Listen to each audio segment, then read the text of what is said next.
أي حالة هذه شيء بترولانة قلت يا في على قاسك كده مالي انت فيري يا أي بحارة مركز سيكو ساميني هذه والله يبقى كل شيء يا مان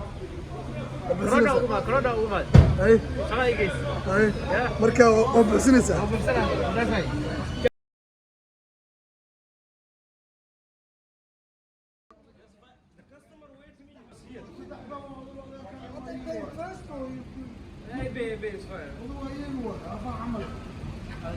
ingiriiska ayaa waxaa soo food saartay shidaal la'aan aad u xoogan kadib markii ay yaraadeen dareewaladii geen jirtay goobaha lagu iibiyo shidaalka sida shell eso b b iyo indhahagu waxay qabanayaan markaa waddooyinka ladan aad socoto gawaari aad u fara badan oo kuwaasoo safaf dhaadheer ku jira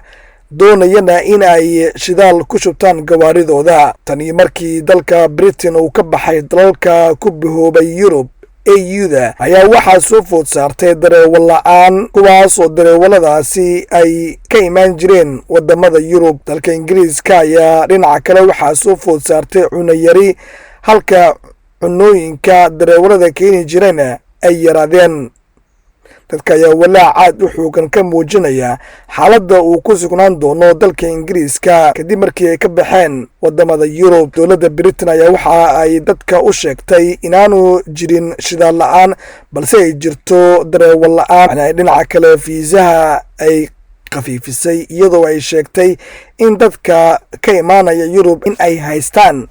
waxa la yiraahdo skillska ama khibrado shaqo. Ay sheegeen in haatan ay khafiifin doonaan fiisaha dalku kalka kaasoo noqon doono mid ku meel gaar ah ay sii doonto tiro xadidan oo shaqaale ah gaadiidka oo dalka dibaddiisa ka imaanaya si wax loogu qabto cunno yaraanta ay sababtay yaraanta dareewalada kaxeeya gawaarida xamuulka. balse keliya 5,000 oo dalkugal ah ayay dowladdu soo saari doontaa inkastoo khubaradu ay sheegeen in loo baahan doono tiro intaasi ka badan oo shaqaale ajnabi ah oo ka shaqeeya warshadaha digaaga iyo qaybaha kale ee muhiimka u ah dalka Ingiriiska.